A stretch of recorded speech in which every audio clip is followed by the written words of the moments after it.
Guys, welcome to Pixup. So here we are again. May gagawin tayo ngayon guys. Gagawa tayo ng project. Gagawa tayo ng DC, voltmeter at ammeter switching box po.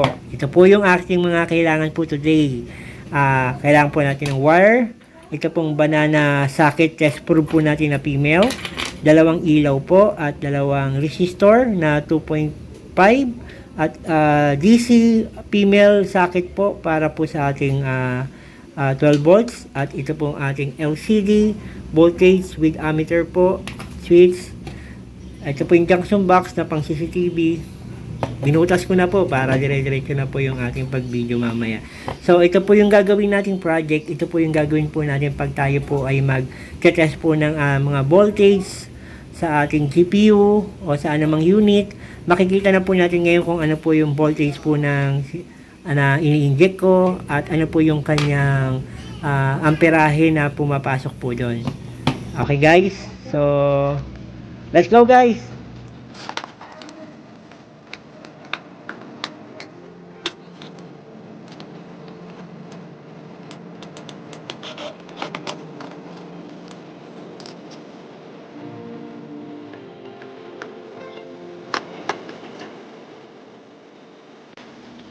So yun guys, nakabit na natin. So tabi muna natin siya. So okay, nilagay na natin yung switch, yung ating voltmeter at yung ating ammeter. So may dalawang magkahiwalay na wire dito guys. Itong isa guys ay para dito. Ito ay isang negative guys. Isang in at out na negative. Ito guys ay isang ito naman guys, yung yellow at red pagkasamahin natin. Ito ang magiging in para sa ating positive at ito naman magiging ididikit lang natin yung isang black para dito sa negative ng in. So ganyan po siya.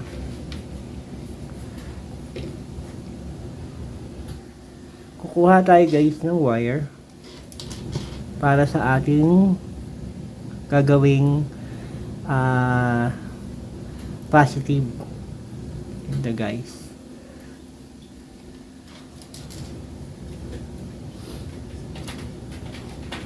Tayo isang wire ba natin ganyan kahaba to.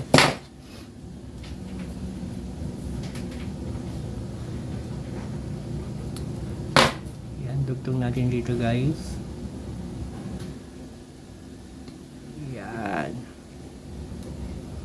Ito guys ay load side, positive to ng in. Ito naman ay gagawin natin positive ng out.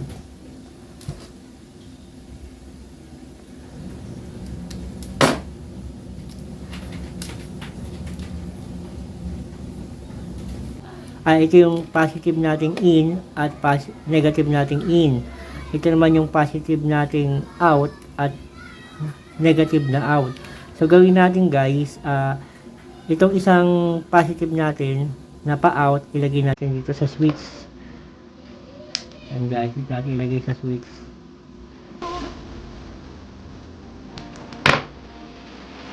Ilagay natin sa switch guys.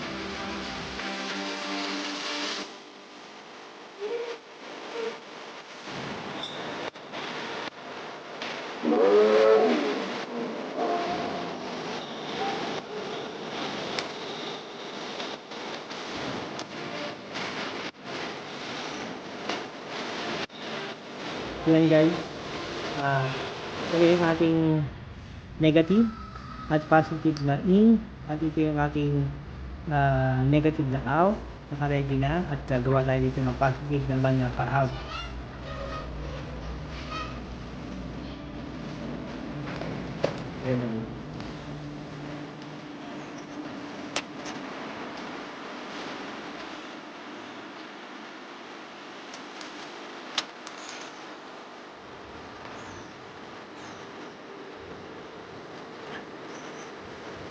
Ayan guys, pakitin natin yung switch. Meron tayo guys na positive at negative na in at positive at negative na out. Ito yung gagawin nito. So Yun guys, pala naman natin yung ating ilaw. Okay.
Try natin i-test guys.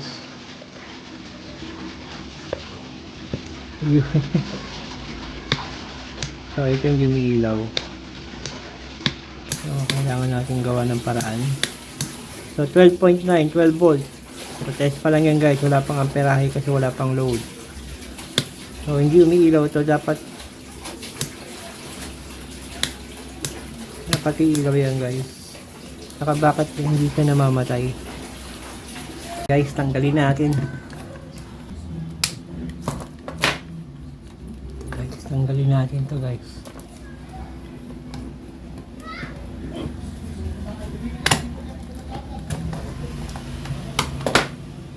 Okay.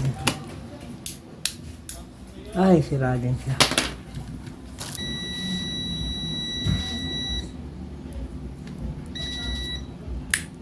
Yun, gumagana naman to guys. Palit natin. Kasi malaki siya. Compare dito, doble yung size niya. So, kailangan natin i-cut pa to. Diba guys, cut natin to. Paano ba yung cut natin? Pag ganito ba o pag ganun? Pag ganun na lang. Yun guys, napalitan na natin. Masyadong magulo na. Makalat. Yan guys. Nakabit na lahat. So, try muna natin. Try natin ngayon guys. Kung meron siyang, kung pupulanin ko lang kulay red, black, ano muna natin, off muna natin. So dapat mag green to. Yun, nag green na siya guys. So ibig sabihin meron na siyang output, diba guys? So guys, finally ito na, natapos na natin yung ating project today. So ito yung ating project guys. May dalawang output guys at isang input na galing sa power benchmark natin. So okay, meron tayong voltmeter LCD switch, tapos dalawang in at isang out na line na ating indicator. So try natin i-test muna guys dito sa ating pan. So power natin, lagyan natin ng galing sa benchmark, 12 volts yan. Okay, try natin i-test ngayon to guys.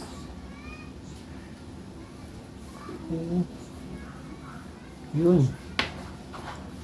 Yan guys. So try natin. Yun, umikot na. So meron siyang 7, 10 amperes. Yan guys.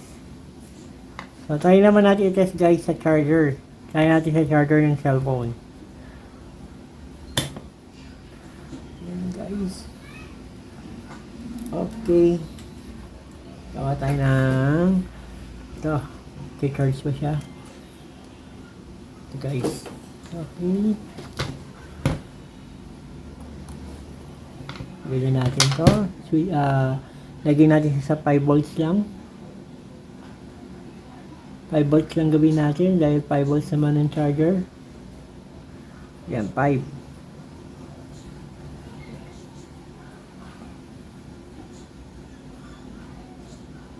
Yan, 5 volts natin guys. So, switch natin output. Yun, may indicator. Nag-charge ba? Nag-charge. So, may lumabas. May lumabas siya guys. So, meron din siyang amperahe. Kung ano yung amperahe natin guys dito, hindi na amperahe natin dun sa ating power benchmark.